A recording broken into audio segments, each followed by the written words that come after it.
Hello दोस्तों, इस video में हम डिरबस्टर टूल के बारे में बात करने वाले हैं। आखिर ये डिरबस्टर टूल क्या होता है और गाली लिनक्स में इसका आप कैसे यूज़ कर सकते हैं।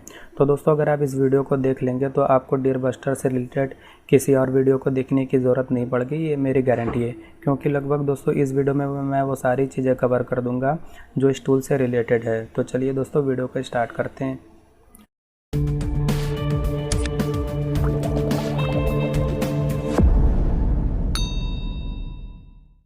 तो दोस्तों, डिरबस्टर टूल भी वही काम करता है जो कि ये डिरब टूल काम करता है। अगर दोस्तों आप मेरी पिछली वाली वीडियो देखे होंगे तो आपको डिरब के बारे में पता चला होगा। तो अगर दोस्तों आपने मेरी पिछली वाली वीडियो नहीं देखी है तो देखिए, ऊपर आई के बटन में एक लिंक आया होगा, उसके ऊपर क्लिक करके आप सबसे पहले ये वाला वीडियो देख लीजिए, क्योंकि इसी के सारे कॉन्सेप्ट यहाँ पे भी यूज़ होंगे और जो टूल ये काम करता है वही भी ये करता है, बस थोड़ा सा डिफरेंस है। तो सबसे पहले आप इस वाली वीडियो को देख लीजिए। अब दोस्तों हम बात करते हैं कि ये डिरबस्टर टूल क्या काम करता है। तो दोस्तों, डिरबस्टर टूल का काम होता है किसी भी वेब एप्लीकेशन या किसी भी वेबसाइट के अंदर जो हिडन फाइल्स या डायरेक्टरीज होती हैं उनको फाइंड करना। दोस्तों, किसी भी वेबसाइट के अंदर बहुत सारी ऐसी फाइल होती हैं कि जो डायरेक्टली यूज़र को नहीं दिखाई जाती, तो ऐसी फाइलें नॉन इंडेक्स फाइल कहलाती हैं या प्रोटेक्टेड फाइल कहलाती हैं। तो डिरबस्टर टूल करता है क्या है कि किसी भी वेबसाइट में या किसी भी वेब एप्लीकेशन के अंदर जो भी हिडन फाइल्स या अनप्रोटेक्टेड फाइल है या नॉन इंडेक्सेस फाइल या डायरेक्टरीज़ हैं, ये उनको एक्सेस करने में काफ़ी यूज़फुल होता है। तो इसका यूज़ कैसे करेंगे, चलिए मैं आपको दिखाता हूँ। तो जैसे आप इसके ऊपर क्लिक करेंगे, इसका देखिए एक यूज़र इंटरफेस वाला पेज खुल जाएगा। दोस्तों, जो मैंने आपको पिछले टूल में जिस टूल के बारे में बताया था डिरब, वो क्या था, एक कमांड लाइन टूल था, यानी उसको आप टर्मिनल पर यूज़ कर सकते थे। लेकिन जो ये डिरबस्टर टूल है, ये एक यूज़र इंटरफेस वाला टूल है। इसके अंदर आपको सिंपली कुछ चीज़ें फिल करनी पड़ती हैं और कुछ ऑप्शन के ऊपर क्लिक करना पड़ता है। ये आपको टारगेट के बारे में जानकारी दे देगा। तो डिरबस्टर टूल यही काम करता है कि जो भी वेब एप्लीकेशन होगी उसके अंदर की डायरेक्टरीज को फाइंड करता है। तो चलिए मैं आपको दिखाता हूँ कि आपको यहाँ कौन कौन सी चीज़ें फिल करनी है। तो सबसे पहले आपको टारगेट का URL देना पड़ेगा। आपके वेबसाइट जो भी टारगेट वेबसाइट है उसका यहाँ पे आपको URL देना होगा। तो मैंने अपने सिस्टम में एक वेबसाइट ये देखिए होस्ट करके रखी है। तो मैं इसका यहाँ से जो URL होता है यहाँ से मैं इसको कॉपी कर लेता हूँ।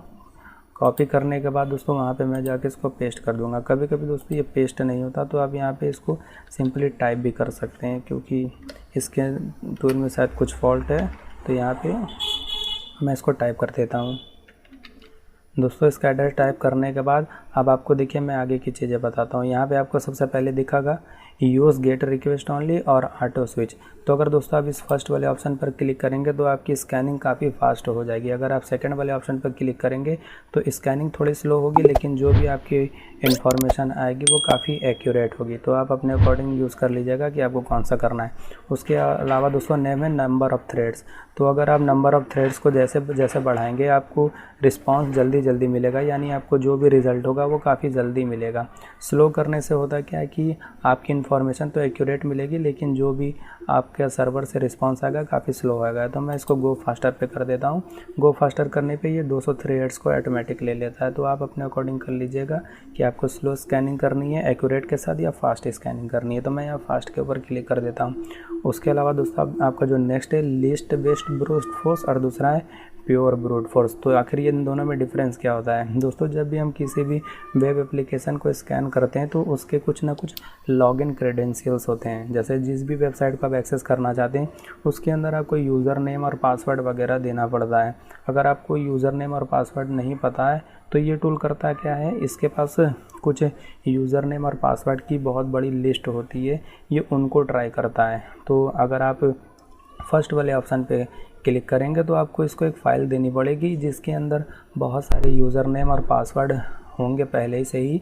ये उनको ट्राई करके आपके सिस्टम के अंदर की डायरेक्टरीज़ को एक्सेस करेगा। तो यहाँ से आप उसको फ़ाइल दे सकते हैं। चलिए मैं आपको बताता हूँ कि आपके सिस्टम में जो ये डिरबस्टर टूल है इसकी एक वर्ड लिस्ट होती है। वर्ड लिस्ट नाम की एक डायरेक्टरीज होती है जिसके अंदर इसके यूज़र नेम और पासवर्ड की फ़ाइल वगैरह होती है। तो यहाँ पे आप ब्राउज़ के ऊपर क्लिक करेंगे, आपको ये फॉरवर्ड स्लैश पे जाना है। फॉरवर्ड स्लैश जाने के बाद आपको यूज़र के बाद शेयर के बाद आपको यहाँ डिरबस्टर का सर्च करना है DIRB। तो ये देखिए डिरबस्टर वाला ये आपको डायरेक्टरीज मिल जाएगी, इसके ऊपर अंदर जाना है। उसके बाद ये देखिए दोस्तों वर्ड लिस्ट में आने के बाद आपको ये मीडियम वाला ही चेक करना है। ये करेगा क्या, आपके टारगेट के अंदर जितने भी पॉसिबल वो क्रेडेंशियल्स होंगे ये उसको मतलब ट्राई करेगा। तो यहाँ से सिलेक्ट करने के बाद सिलेक्ट लिस्ट कर दीजिए। ये देखिए यहाँ फाइल सिलेक्ट हो गई है। उसके अलावा अगर आप ये सेकंड वाले प्योर ब्रूट फोर्स इस वाले ऑप्शन के ऊपर जाएंगे तो यहाँ से आप फाइल वगैरह नहीं दे सकते।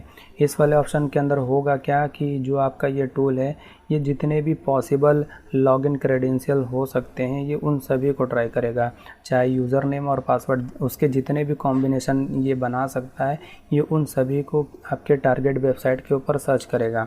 अब आपके जो पासवर्ड और यूज़र नेम है वो काफ़ी अलग अलग कॉम्बिनेशन के हो सकते हैं। जैसे यहाँ पे देखिए कुछ दिया हुआ है, जैसे हो सकता है आपका यूज़र नंबर पासवर्ड में ए से जेड तक हो, कैपिटल ए से लेकर कैपिटल जेड तक हो, कोई 0 से लेकर नंबर तक हो सकता है, या कोई आपका सिंबल वगैरह भी हो सकता है। तो अगर आप फर्स्ट वाले ऑप्शन पे क्लिक करेंगे तो ये जितने भी आपके कैरेक्टर्स, नंबर्स और वो सिंबल वगैरह होंगे ये उन सारे को ट्राई करेगा। अगर दोस्तों आपको लग रहा है कि आपकी जो भी टारगेट साइड है उसके अंदर केवल कैरेक्टर्स और नंबर्स हैं तो आप ये ट्राई कर सकते हैं। अगर आपको लग रहा है कि उसके अंदर केवल स्मॉल अल्फ़ाबेट हैं और नंबर है तो आप ये ट्राई कर सकते हैं। अगर आपको लग रहा है जो भी टारगेट साइड है उसके अंदर केवल यूज़र नेम और पासवर्ड जो भी हो और केवल नंबर के फॉर्म में तो आप ये फोर्थ वाला चेक कर सकते हैं। तो जो भी दोस्तों आपको लग रहा है कि जो भी आपके टारगेट वेबसाइट के क्रेडेंशियल हो सकते हैं उनको यहाँ पे आप सिलेक्ट कर लीजिए। उसके अलावा मिनिमम लेंथ और मैक्सिमम लेंथ ये क्या होता है, तो दोस्तों किसी भी वेबसाइट को जब भी आप लॉगिन करते हैं तो उसके यूज़र नेम की लेंथ होती है। पासवर्ड आपका 8 लेंथ है, 10 लेंथ है, 12 लेंथ जो भी हो सकता है। तो यहाँ पे आप लेंथ वगैरह भी सेट कर सकते हैं। मान लीजिए आपका जो यूज़र नेम और पासवर्ड मैक्सिमम 10 लेंथ का है तो यहाँ से आप 10 या 12 या 15 जो भी सेट कर सकते हैं। मिनिमम 1 तो होता ही है। वैसे आजकल जितने भी लॉगिन क्रेडेंशियल होते हैं मिनिमम 8 लेंथ के तो होते ही हैं। अगर आप 10th तक इसको कर देंगे तो 10th तक ये ले लेगा। तो ये आप समझ गए होंगे। अब नेक्स्ट दोस्तों क्या है, सिलेक्टिंग स्टार्टिंग ऑप्शन। तो दोस्तों आप जब भी स्कैनिंग करेंगे तो ये देखिए ब्रूट फोर्स डायरेक्टरीज़ यानी आपकी डायरेक्टरीज़ को भी फाइंड करके देगा और ब्रूट फोर्स फाइल्स यानी आपको फाइल्स को भी फाइंड करके देगा। तो आपको अगर केवल फाइल करना है, फाइल्स को ही स्कैन करना है तो केवल फाइल्स के ऊपर क्लिक करके इसके ऊपर से टिक हटा दीजिए। अगर आपको केवल डायरेक्टरीज़ को फाइंड करना है तो डायरेक्टरीज़ के ऊपर टिक लगा के इसको हटा दीजिए। अगर आपको दोनों करना है तो दोनों ही कर लीजिए, यही इसका काम है। नेक्स्ट है दोस्तों स्टैंडर्ड स्टार्ट पॉइंट और दूसरा है URL फर्स्ट। अब दोनों में मैं आपको डिफरेंस बताता हूँ आखिर ये दोनों हैं क्या। दोस्तों अगर आप ये फर्स्ट वाले ऑप्शन के ऊपर क्लिक करेंगे तो आपके सिस्टम के अंदर जितनी भी फाइल और डायरेक्टरीज होगी ये सारे के सारे को स्कैन करेगा। थोड़ा सा ये टाइम लेगा लेकिन ये सभी लगभग स्कैन करके लग जाएगा। अगर आप यहाँ पे क्लिक कर देंगे तो यूज़ ब्लैंक एक्सटेंशन यानी जिसके अंदर एक्सटेंशन भी नहीं होगा उसको भी स्कैन करके ये लेके चला आएगा। तो ये होता है कि सारे के सारे फाइल और डायरेक्टरीज को स्कैन करना, ये बहुत ही टाइम कंज्यूमिंग है, ये काफ़ी टाइम ले लेता है। दूसरा दोस्तों है URL फर्स्ट। दोस्तों ये वाला ऑप्शन कब यूज़ होता है, दोस्तों इसके अंदर एक और पॉइंट था मैं आपको समझा देता हूँ। अगर आपने इस ऑप्शन के ऊपर क्लिक किया हुआ है, अगर आप चाहते हैं कि केवल किसी स्पेशल डायरेक्टरी के अंदर जाके स्कैन कर ले तो यहाँ पे देखिए आप उस डायरेक्टरी का नाम भी देख सकते हैं। आपकी जो भी वो टारगेटेड वेबसाइट है या टारगेट सर्वर है उसके अंदर जो भी स्पेशल डायरेक्टरी होगी उस डायरेक्टरी का यहाँ पे नाम दे दीजिएगा और उस डायरेक्टरी के अंदर जो भी फाइल वगैरह होगी उसका केवल आप यहाँ पे एक्सटेंशन नेम दे देंगे। तो इससे होगा क्या, आप बहुत बड़ी स्कैनिंग से बच जाएंगे। केवल एक स्पेसिफिक टारगेट तक ही स्कैन करेंगे तो आपका रिज़ल्ट काफ़ी जल्दी आ जाएगा। तो होप आपको ये समझ में आ गया होगा कि अगर केवल स्पेशल डायरेक्टरीज और उस डायरेक्टरी के अंदर पड़े हुए फाइल को ही स्कैन करना है तो यहाँ पे उस फाइल डायरेक्टरी का नाम और उस फाइल की एक्सटेंशन नेम देना है, तो ये आपको हो जाएगा। दोस्तों अब मैं आपको URL फर्स्ट के बारे में बताने वाला हूँ, आखिर ये क्या काम करता है। तो दोस्तों अगर आपने मेरी पिछली वीडियो देखी होगी डिर्ब के ऊपर में तो आपको ये वाला ऑप्शन जल्दी समझ में आ जाएगा। दोस्तों जब मैंने डिर्ब टूल का यूज़ करके किसी भी वेबसाइट को स्कैन किया था तो हुआ क्या था कि जो भी मेरे टारगेट वेबसाइट थी उसके अंदर जो भी रिसोर्सेज पड़े हुए थे, जो भी फाइल या फोल्डर पड़े हुए थे, मुझे उसकी लिंक मिल गई थी। यानी उसके डायरेक्टरीज तक पहुंचने के लिए, उसके फाइल तक पहुंचने के लिए मुझे एक लिंक मिल गया था। तो उस लिंक का यूज़ आप दोस्तों यहाँ पे कर सकते हैं। मान लीजिए जो भी आपके डायरेक्टरीज और फाइल है उसके अंदर अगर आप और भी डीप में स्कैनिंग वगैरह करना चाहते हैं तो वहाँ उस टूल से आप लिंक उठाइए, यहाँ सिंपली पेस्ट करके स्कैन स्टार्ट पे क्लिक कर दीजिए। तो मैं अभी लिंक नहीं उठाऊंगा, मैं बस ये स्टैंडर्ड स्टार्ट पॉइंट इसके ऊपर क्लिक करूँगा, क्योंकि मैंने इसको वर्ड लिस्ट वगैरह दी है। तो इसके ऊपर मैं क्लिक करके अपना स्कैनिंग स्टार्ट करता हूँ। तो मैंने यहाँ पे स्टार्ट के ऊपर क्लिक कर दीजिए। अब देखिए ये दोस्तों थोड़ी देर में स्कैनिंग स्टार्ट कर देगा मेरे टारगेट इस वाले वेबसाइट के ऊपर। तो ये देखिए हमारी स्कैनिंग स्टार्ट हो गई है। अब आप यहाँ पे देखेंगे कि ये हमारी देखिए फ़ाइल वगैरह आ गई है।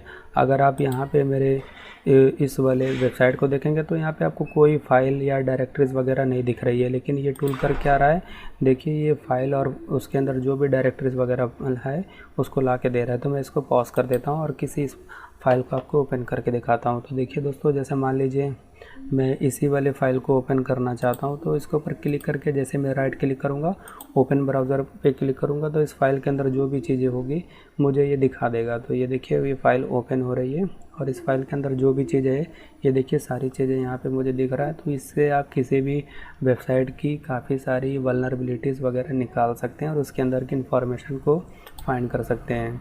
तो ये देखिए दोस्तों, इसके अलावा भी दोस्तों बहुत सारी यहाँ पे फाइल है। अगर आप इसको ऑन कर देंगे तो ये बहुत सारी फ़ाइल को स्कैन करेगा। अलग अलग फ़ाइल के ऊपर जाके राइट क्लिक करके ओपन द ब्राउज़र के ऊपर क्लिक करके उस फाइल के अंदर कौन कौन सा डाटा पड़ा हुआ है काफ़ी इजीली देख सकते हैं। जैसे इस फाइल को मैंने ओपन किया तो देखिए ये सारी इस डायरेक्टरीज़ में फ़ाइल में ये सारी जानकारी थी। तो इसी तरह दोस्तों आप ये डेयरबस्टर टूल का यूज़ कर सकते हैं। तो दोस्तों आज की वीडियो में इतना ही। होप आपको ये डेयरबस्टर वाला टूल पसंद आया, क्योंकि दोस्तों जितनी मेन जानकारी थी लगभग मैंने सारी दे दी। फिर भी दोस्तों अगर आपको कोई चीज़ समझ में नहीं आई तो आप मुझे कमेंट सेक्शन के द्वारा पूछ लीजिएगा, मैं कमेंट सेक्शन में आपका रिप्लाई कर दूंगा। दोस्तों मैं चलता हूँ, मिलूँगा आपको नेक्स्ट वीडियो में नेक्स्ट टॉपिक के साथ। तब तक के लिए जय हिंद।